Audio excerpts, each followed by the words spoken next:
So today we're going to be talking about upgrading your phone. This partially will discuss and go over kind of buying a new phone because you can't necessarily upgrade a current phone that effectively. And one thing I do want to state before we begin, as we always do, if you are a part of this class, as long as Mary has your email, you'll get a copy of the slides, and you will also get a copy of the video from today. The slides are important because I'll upgrade that as we go along throughout the new year, as we do more and more classes of this. So essentially, if you have the link to the slides, you can check it in 3 months, and there may be new information or an updated price or anything like that. Another thing I want to say from the start is don't take this as me saying you need to buy a new phone. This is more if you're experiencing some issues with your current phone, or if something on this list makes you think, oh, I actually want a better version of that, then definitely this can be helpful. And of course, I cannot possibly go over every single phone manufacturer or phone. So this is a rather short list, though in some places it may actually seem like a lot of information. Great. There will be points where you can definitely ask questions. You can always ask questions in the chat, and then I'll answer them as I see them and whenever it's kind of fits into the greater conversation that we're going to be going through. And you can always ask for specific questions or specific recommendations. So the first thing I'd like to go over is kind of what is a phone, because in the past couple of years that has changed. And by the past couple of years, I mean the past 10 years. So initially, cell phones were essentially just phones. You could make calls on them, and then they got the ability to do text messages. But now they're essentially computers in your pocket. They can do almost anything you need to do. You can even take a phone, hook it up to a projector, and do a presentation on it. So phones are becoming pretty much essential, I would say, as part of your daily life if you need a computer. And some of the things a cell phone can do, calls, messages, email, they often act as people's camera. You definitely do social media on it. It's just a browser in general. Encyclopedia, so if you ever have a question of who starred in that movie in 1974, now you can immediately know the answer to, which personally I kind of miss, the feeling of not knowing something, but it's also nice to just know everything that you need to know. It's also an assistant on the newer phones, and for me personally, I love it as an alarm clock. So these are things I look for when considering a new phone. Some people may have a different list of things that they would be looking for, but my number one priority is battery life. A phone can be the best phone in the world, but if I need to charge it 2 or 3 times a day, it sucks, because then I kind of am tied to either carrying around a portable battery pack, or I need to be near an outlet so that I can charge it. So the most important thing for me is battery life. I want to be able to wake up, take my phone with me at the start of the day, it lasts the entire day, and then whenever I go to sleep, I plug it in. That's what I need a phone to do. Expected life is kind of a twofer. So expected life encompasses how long will the phone physically last. So, is it built well? If I accidentally drop it on carpet, is it going to shatter? I don't think anyone's expecting a phone to last if they continually throw it off of a roof of a building, but little drops shouldn't really destroy it. And most phones have fulfilled that, at least, where if you buy a case and you accidentally drop it, if anything, the case is damaged or ruined, but that's a $10 to $40 purchase, so that's not inhibiting. The second thing, and not a lot of people really think about this, is how long will the phone get updates? So generally, iPhones have a better update length than Android phones, even though in the news you'll hear stuff about, Apple kind of inadvertently, quote unquote, killed the iPhone 6 because they made it slower. Partially, they made it slower to prolong the battery life, but still, that's not really a good thing. So, after about 6 years, an iPhone will not get the proper updates. And then, of course, updates in general are you can't expect a phone you buy this year to be able to do the same thing as a phone will in 10 years. So there's a certain amount of life expectancy that a phone has that a computer doesn't necessarily have. For iPhones, it's 5 or 6 years. For Android phones, they'll get software updates and they will get security patches from anywhere from 3 to 5 years. So it's generally a little bit shorter. Another thing you'll experience with Android phones is, so in this example, I have an iPhone. Apple releases an update to the iPhone. That day, I get that update for an iPhone. If you have an Android phone, Google releases an update for Android. You now have to wait for the phone company, the manufacturer of your phone, to update the phone. And then you have to wait for them to send it to your cell phone provider, so Amazon, or sorry, not Amazon, so Verizon or AT&T, for them to accept the update, and then you get the update. For many phones, this can take a couple of months, and for some phone manufacturers, you just don't get any updates. So if you have a phone from this year, you'll have Android 10, and you may never actually get Android 11. The next thing I think about is camera quality. So the best camera in the world is the camera you have on you. And since you pretty much always have your iPhone, you always have a camera.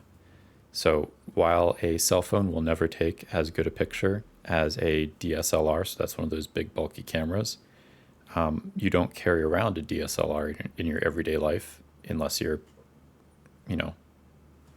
a photographer and you need Unless you're to. you. Yeah. So basically, for me, I want to be able to take pictures in my everyday life of instances, if something cool happens, I want to take a picture of it. So I want my camera to be on my cell phone to be good. And this is honestly one of the biggest reasons that people will pay more or should pay more for a cell phone is the camera quality. The next thing is processor speed. Generally, you don't really need to worry about this unless you're buying kind of the lower end of cell phones. But the worse the processor, the less likely it will last. The phone will last as long.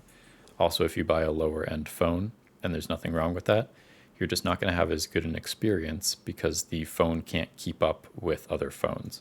For example, on my old phone, before I upgraded to my current phone, I would open an app and it would take 1 to 5 seconds to open it. On my new phone, I click on the button, click on the app, it immediately opens up. It's just a better quality of life. Next is build quality. We kind of went over that with expected life, but this also takes into account just the materials, if they feel good. A plastic phone personally just doesn't feel as solid as a metal phone. And the other thing to think about is the screen. So a lot of cell phone screens now are Gorilla Glass or something similar. And essentially what this means is you can put your phone in your pocket with keys and you should expect it to survive. Whereas older phones, you put it in your pocket with keys or a coin and your screen gets all scratched up and kind of looks bad. Next is ease of use. If you have small hands or average size hands, or you're a female, ease of use includes the phone size. So if your pockets aren't huge, then buying a huge phone may not be that convenient. Whereas if you buy a smaller phone, then you can actually hold it easier, you can use it with one hand, and you can actually put it in your pocket. That goes right into size. And then the last bit is price. So price always matters. So we're going to be going over these points kind of one by one fairly quickly. So battery life. If you care about battery life, there are a couple of things to think about. One, you can carry a power pack. Two, you can get, if your car doesn't have a USB input, you can get a cigarette adapter, in that thing that's still in cars for some reason. You can get an adapter so whenever you're in your car, your phone can be charged. But if you don't have that, then if you look at this list, the Moto G Power, and in its name, the power does not in any way, shape, or form reference how fast the phone is. It references how much battery life it has. So it has 16 hours of battery life. And these numbers are for use. So these are the phone is on and the phone is doing something. So even a phone at the very bottom, the iPhone SE with 9 hours, as long as you aren't making a phone call for 8 hours in a day, you should be fine. So it's kind of, if you use your phone a lot, you'll want a bigger battery. If you don't use your phone as much, you can get by on a smaller battery. I had a phone that was similar to the Moto G Power, and it had roughly 20 hours of on-by time, so that's with the screen on, and it would last me a solid 2 days of use between charging, which I found phenomenal. The iPhone 11 has 11 hours. The iPhone 12 has 10 hours. One thing to note is you may be wondering why the heck does the iPhone 12 have less usable time than the iPhone 11? And that's because the iPhone 12 has 5G. So 5G is the new speed kind of network you can connect to in phones. That's essentially new this year. And because you're sending and receiving more data, it will drain your battery faster. Another thing to consider is the difference of 1 hour isn't that much, but also not everyone is going to have 5G in all areas. So if you're only on a 4G network, the iPhone 12's battery life should go up. The next phone is the Pixel 5 at 10 hours and the iPhone SE at 9 hours. So all of these, with the exception of the Moto G Power, are around 10 hours plus or minus 1. And essentially what that means is this will last all day as long as you don't have the phone on, the screen on all day. Support lifetime, we kind of just talked about this, but I'll give some phone models and their number. So if you buy a Pixel 5 today, and that's the Google phone, support will end in 2023. If you buy an iPhone 11, or you already have one, support will end roughly in 2025, an iPhone 12 roughly 2026, iPhone SE 2025, and kind of as we went over earlier, with other brands, support could end as soon as you buy it. You may never get an update. Camera quality. This is a roughly ranked list. This is definitely my personal opinion. But the best if you want a phone with the absolute best camera quality possible right now, I would recommend an iPhone 12. After that, I would recommend the Google Pixel phones. After that, an older iPhone 11. And then after the iPhone 11, everything else. So a lot of phone manufacturers will say that they have more megapixels than another camera in another manufacturer's phone. But megapixels don't essentially matter after you get to a certain number. So all these phones that say they have a combined, over 100 megapixels, that doesn't mean that the pictures you take are going to be better quality than a lower megapixel phone. And we can definitely go over that more because that's something I'm rather passionate about. But rough list, iPhone 12, then Google Pixel, then kind of personal preference. Next thing is processor speed. So this is essentially how fast you can click on an app and it will do something, or how fast the apps will actually work. If you are using an app that is more higher end or anything like that, if you're trying to edit a movie on your phone, you're going to want a faster processor. If all you're doing is making phone calls and messaging with friends and family, then you don't need to worry about processor speed as much. So this is also a roughly ranked list. Apple has by far the fastest processors in phones right now. So it's iPhone 12, then iPhone 11, and then you'll get into the Android phones. So the Samsung Galaxy S20 is currently a flagship Android phone. Then there's the more budget-friendly Samsung Galaxy S10e, and then you have Google's Pixel 5. But again, at a certain point, processor speed doesn't matter unless you're doing something more intense with your phone, like editing a movie. Build quality, we basically went over that as much as I will. My recommendation is to buy a case. And don't do silly things. Like if you keep it in your back pocket, please don't sit on it. I think that's unfair to expect the phone to be able to take, your body weight sitting on it, especially me. I'm rather large. So if I buy a phone and I put it in my back pocket and I sit on it and it lives, that's a great build quality, but it shouldn't have to go through that. Ease of use. So this is really subjective, and mostly it's what are you used to. So this section can be primarily summed up in a couple words. If you use an iPhone, you'll be more familiar with iPhones and you might want to stick with them. If you use Android, you're more familiar with the Android operating system, you might want to stick with Android. However, they are very similar, and I have both phones. I have an iPhone for work and I have an Android for my personal phone, and I really have no trouble switching between the two. And they're really very similar. The main difference is to get an app on an Android phone, you'll go to the Play Store, and to get an app on an iPhone, you'll go to the App Store. Apart from that, some settings may be changed a little bit, but basically as long as you click on the gear icon for settings on Android or the gear icon for settings on an iPhone, you'll get very similar experiences with changing your phone or adding an account, stuff like that. They're incredibly similar these days. Size.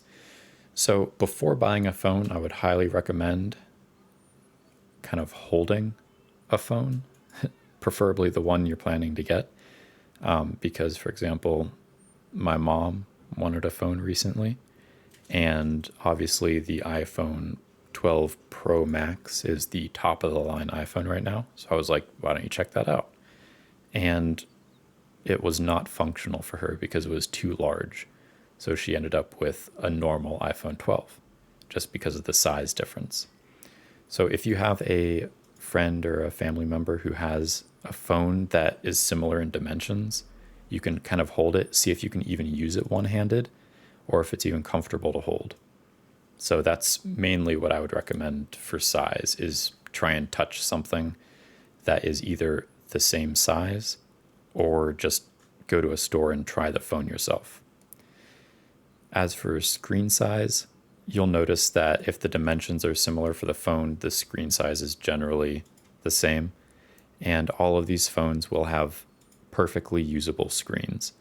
I know a lot of people rave about how good the screens are on the iPhones, but unless I'm looking at an iPhone compared to something with an arguably lesser screen, you don't care, because whatever you're looking at in front of you looks good.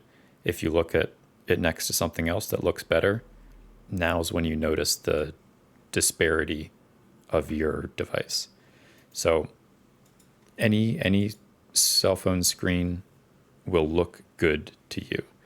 The only exception to that is if you are constantly outdoors in the bright sunlight, you'll want to look at a phone with a much brighter screen. Unfortunately, phones with much brighter screens are generally the ones in the more expensive categories, which we'll go over later. But basically in this section, for size, try and find or hold a phone that is the size of the phone that you're looking to get.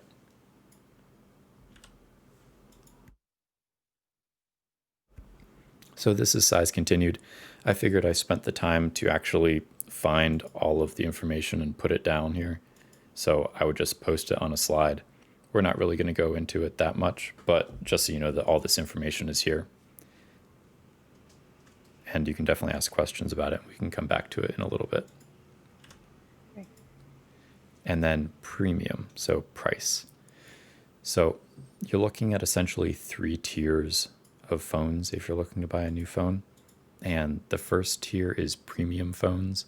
And those are phones that are roughly around $1,000. You can buy phones that are upwards of $2,000. I, of course, wouldn't recommend it, but essentially you would buy a premium phone if you've satisfied these conditions. 1, you had $1,000. 2, you wanted the best camera you can possibly get. 3, you wanted the fastest phone you could possibly get so it'll last the longest in terms of what you will consider good normal usability in terms of speed. And that's pretty much it. The other thing the premium phones will offer is they will offer a higher level of waterproofing generally, even though I don't recommend you go scuba diving with your iPhone without a case.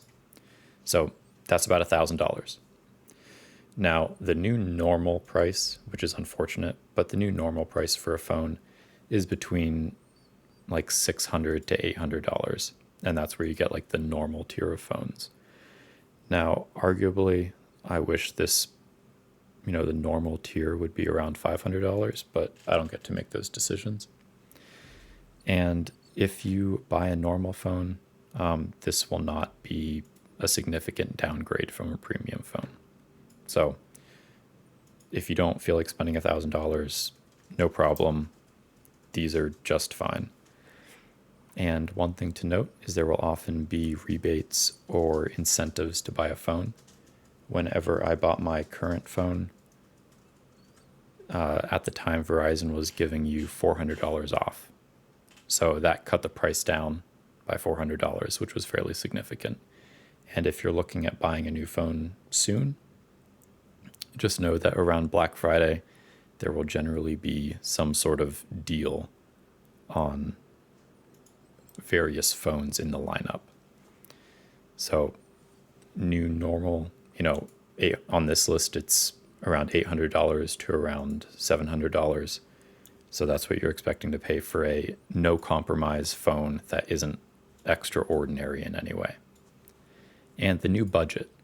So the new budget, I wouldn't really go below this just because you're going to have a bad experience. So what do I mean by bad experience? There are some people who come to Wednesdays and they have issues with their phones. And unfortunately, one of the reasons is it's either lacking in one way or another. So if it's an older phone, it can't get new updates, which also means it can't download new apps. So if you have an old iPhone, you actually at some point are unable to update the apps on the phone, and eventually they'll stop working. The other thing is on Android phones, some apps just won't work at all because your phone isn't fast enough to use them. But these new budget options, I think, are a pretty good price point. If you want to get an iPhone, if you want to stick with the iPhone ecosystem, you're looking at around $400. And if you look at Android, I would recommend the Pixel 4a, which is a fairly new phone, and that's around $350. Now, keep in mind, prices will fluctuate depending on deals or incentives that, Verizon or AT&T may offer. And if you just want a phone that lasts for a really long time, you don't care that much about image quality for your pictures, and you just want a processor that will work for the upcoming and foreseeable future, then I personally like the Moto line. The Moto G Power would be my personal pick, just because it has a huge battery life. Yeah, so what the hell do I do now? And that's a really good question. So I have made this incredibly non-useful flowchart that we can follow. But obviously, this doesn't take into account every single option or thing we just discussed. But generally, iPhone or Android, pick a side. So for this example, I want an iPhone that is cheap and not exceptionally, and not big. So iPhone, I want small. So I would go to the bottom. I want cheap. So iPhone SE. On the Android phone, I want something that isn't the top tier of pricing, but is still good. So Android, I want something cheaper, Pixel 5. So this really isn't all that useful, but I thought it looked kind of cool.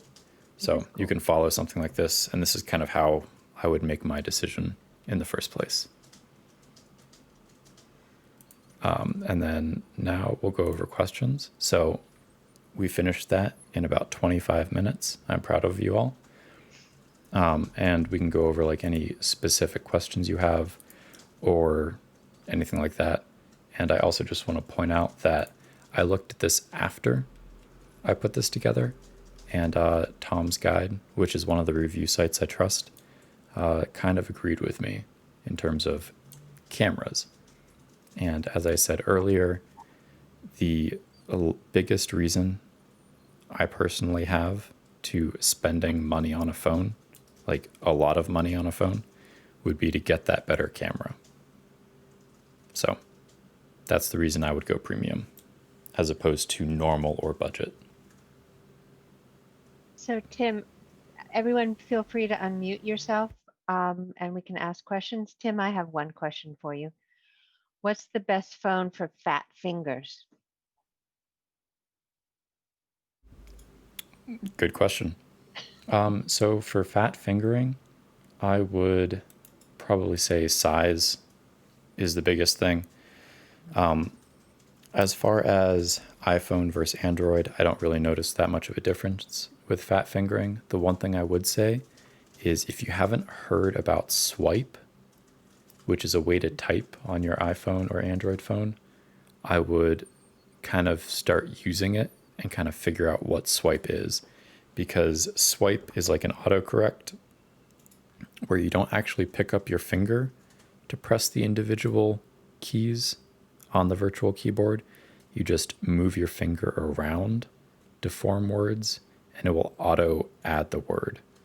And for me personally, it has been a game changer and I love Swipe. Does But anybody use Swipe? That's what I was going to ask. Is it like something you have to download? it, funnily enough, it's one of those things that is either on your phone or it isn't. If your phone has the newest upgrades, then it will be on your phone. Let's see if I can get a quick image.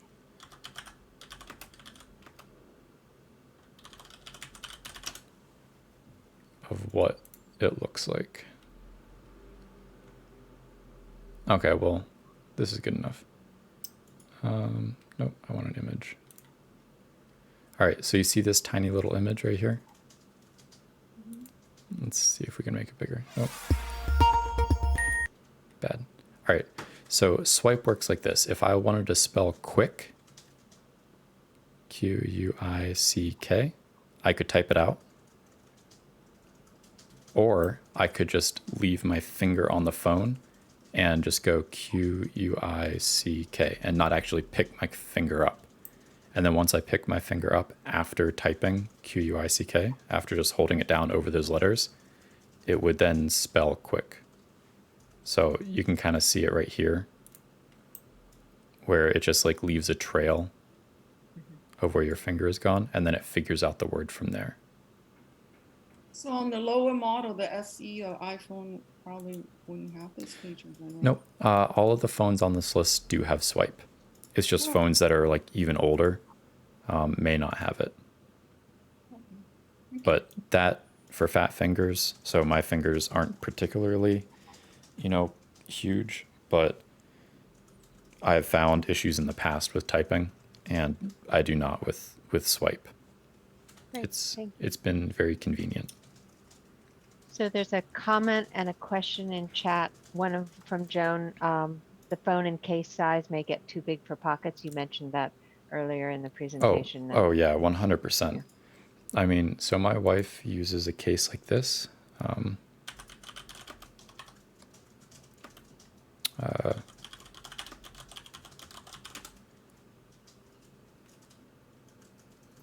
of course, I'm not going to find her exact model, but she uses a cell phone case that has kind of space for a wallet, and this makes it huge. So it's no longer really very convenient for pockets, just because the case makes the phone a lot thicker than it normally is. But definitely, that's something to think about with buying a case, is how large will the case make your phone. Because you can buy an iPhone, you may think the iPhone 12 Pro Max is too big, and then you buy an iPhone 12, but you buy a case that makes it actually bigger than the iPhone 12 Pro Max anyway. So in that case, you may want an even smaller phone. All right, and then another yeah. question, which phone's camera gives the largest file per picture taken? So that will depend on a couple of factors. One is what photo mode you're shooting in. So the largest from this list, right here, the largest file will be given by the Samsung Galaxy S20. And that's because it has the largest megapixels. Megapixels does not directly correlate to image quality. So I wouldn't really think of file size as a factor. But one other thing to note is on an iPhone 12, any photo you take will be backed up to your Apple iCloud. And on Android, any photo you take, as long as you set up your Gmail account on it, will be backed up to Google Photos. So photo size isn't as, it doesn't fill up your phone as quickly as it used to, just because it generally will go to the cloud afterwards. But largest file size would be Samsung Galaxy S20, and then iPhone 12, and then Pixel 5. On this list, at least. Right. Does anybody else have any questions for Tim? What are people thinking about buying at this point?